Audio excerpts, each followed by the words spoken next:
And New York Focus has a series of articles focusing on the New York Court of Appeals. The latest is new pro-defendant decision signal sea change at New York's top court, chronicling a significant shift for the state's highest court. The author of that article, New York Focus reporter Sam Mellins, is on the phone with us now. Sam, welcome back to the local edition. Oh, good to be here, Jason. Thank you. So we're going to talk about the changes in the types of rulings that you've noticed coming out of the Court of Appeals, but can you set the story up for listeners by telling us more about the court itself? Yeah, the Court of Appeals is the highest state court in New York. It's the final word on all matters of state law, anything from when police can stop someone's car to when an employee is entitled to compensation for a workplace accident. It's made up of 7 judges, and it meets for most of the year in Albany. And recently there's been changes to the personnel on the court, right? Right. So I think it makes sense to go back to summer 2022 when Chief Judge Janet Di Fiore unexpectedly resigned from the court, leaving an opening for the court's head.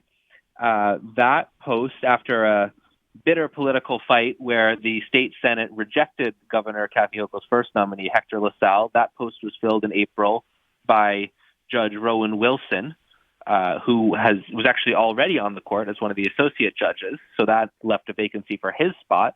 And that was filled same month in April by Judge Halligan, who had been a lawyer in private practice and very respected and highly thought of litigator. And she is now one of the associate judges of the Court of Appeals. Does anybody know exactly why Di Fiore resigned, and does that play into the politics and the functioning of the court at all?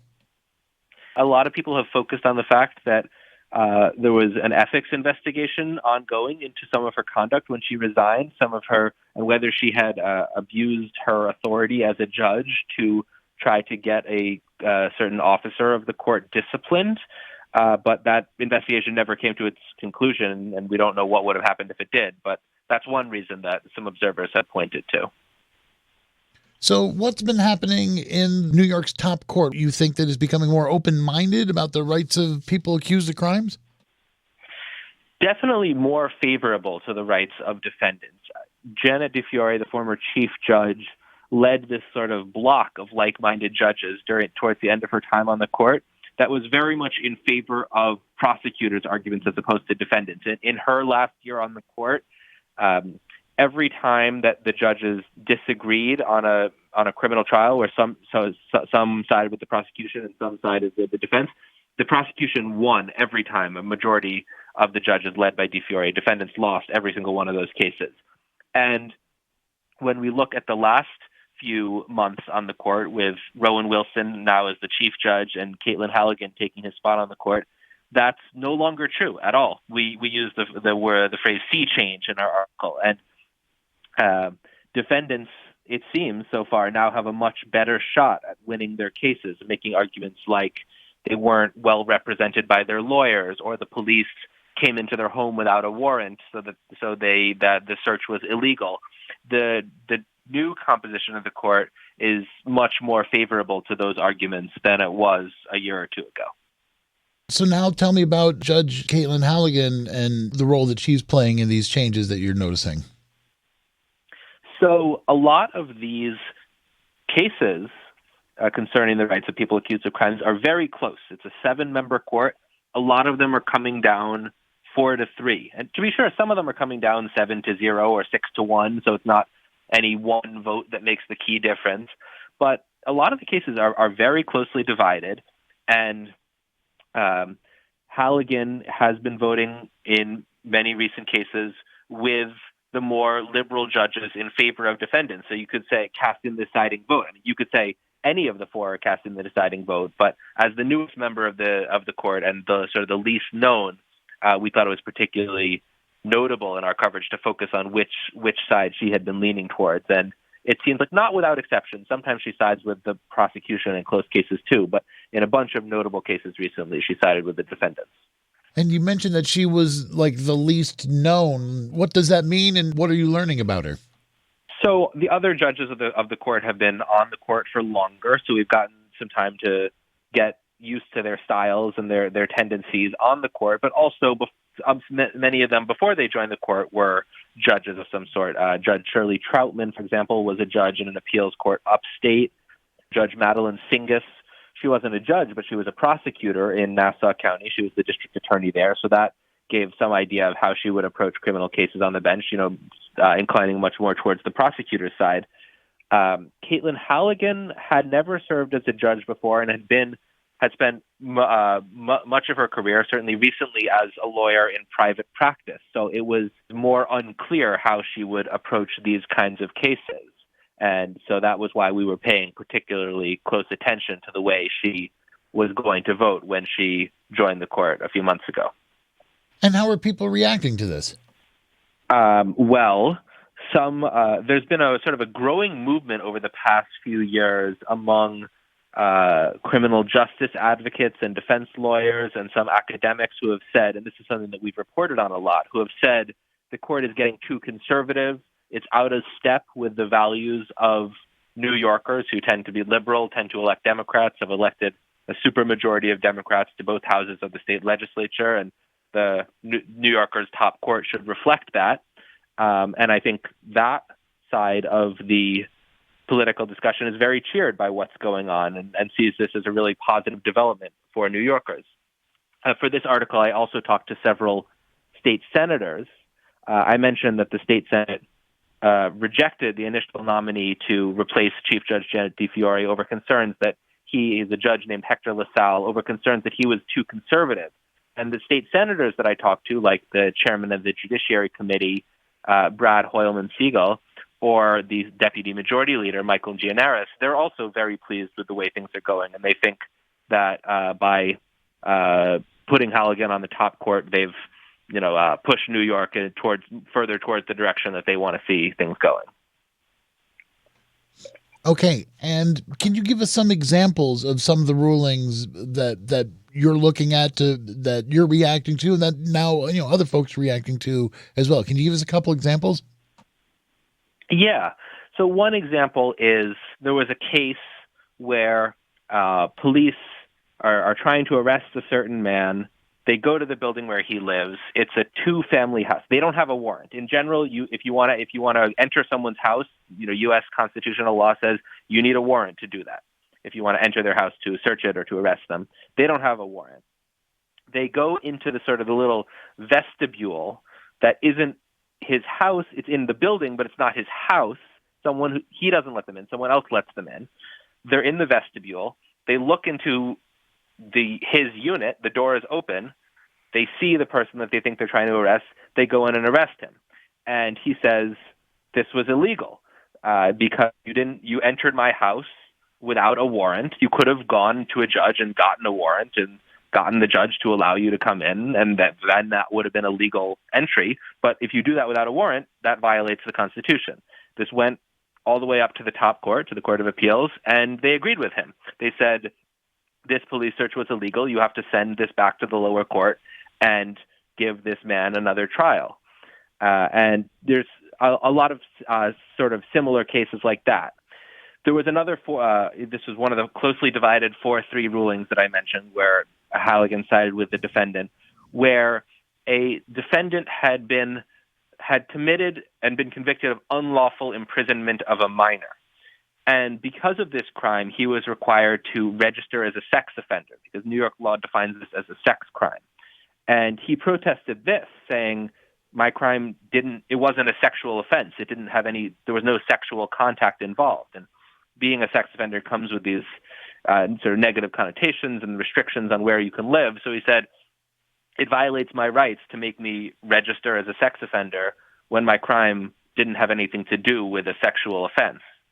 And the court agreed with him and removed the sex offender designation. In your article, you point out that Judge Halligan has voted for new trials for defendants in certain situations. Can you talk about what that means?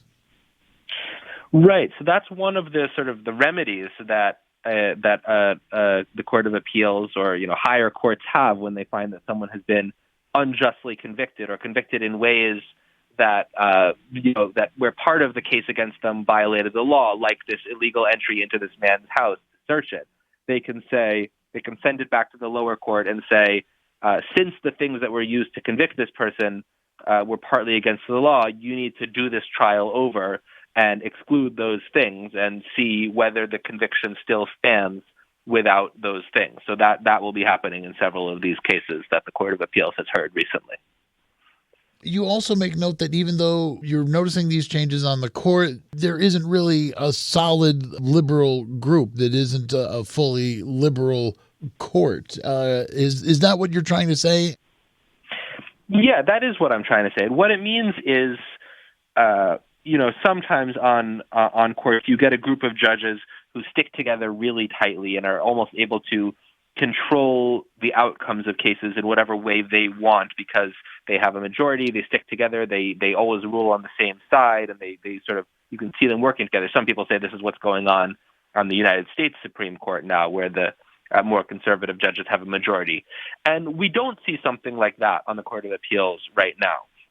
There are more liberal judges, there are more conservative judges, but it's not the case that either side consistently wins or really seems to have control over the court's decisions. Right. So New York State Court of Appeals, it's the highest court in the state. But the U.S. Supreme Court in Washington, that's the highest court in the nation. So can any of these rulings be appealed to the Supreme Court? And with the somewhat liberal shift that you're noticing in the tone of its rulings, is the New York Court of Appeals now going to be increasingly at odds with the more conservative-leaning U.S. Supreme Court? I'm pretty sure the way this works, and if you have law professors among your listeners, maybe they can call in if I get any of the finer points wrong. But I'm pretty sure the way this works is that the United States Supreme Court is the final word on the United States Constitution, which is how some of the cases of the Court of Appeals are decided using United States constitutional law. And if a case goes to the Supreme Court, that can be overturned. But the Court of Appeals is the final word on the New York State Constitution. We have our own, every state does. And those cases are not subject to review by federal courts, including the Supreme Court. And one thing that we've seen in recent decisions, and I think we may continue to see, is an increasing reliance from the Court of Appeals on New York State constitutional law and thinking about ways to preserve the rights of New Yorkers under New York State constitutional law, perhaps because of this conservative turn on the Supreme Court.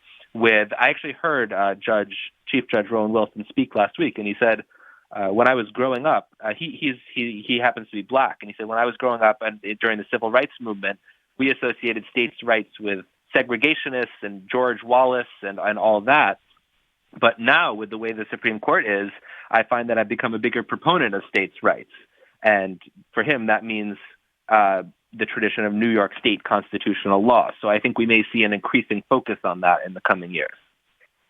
So even if the jurisdictions don't necessarily overlap between the Supreme Court and New York State Court of Appeals, the what's happening in the Supreme Court can change how people regard the work of the New York State Court of Appeals. Certainly, and then there's some cases where the cases themselves overlap, or the cases themselves influence each other. But then there's some cases where it's more that the overall trends are influencing each other rather than the specific cases. Yeah. Sam, is there anything else you want folks to know about this story and your take on all of this?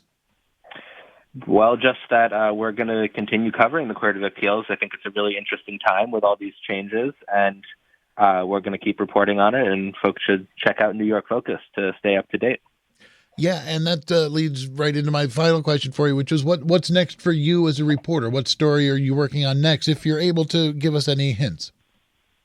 Yeah, well, looking a little bit further ahead, the New York State legislative session runs basically in the first half of the year from January to June, where they have to work out a budget with over $200 billion of spending in it and all kinds of other statewide political issues. So we're one of the things we're doing right now is we're gearing up for that to start again and thinking about what are going to be the major issues this year and trying to tackle some of the serious problems the state faces with things like housing and adapting to climate change and any number of other issues. So folks should stay tuned for that.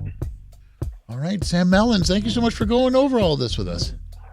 Great to be here, Jason. Thank you.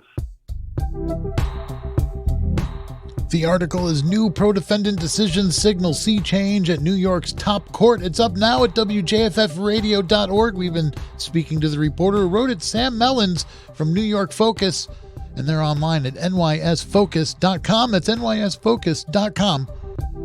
We're going to take a quick break. When we come back, we're talking Sullivan County Youth Services. Stay with us.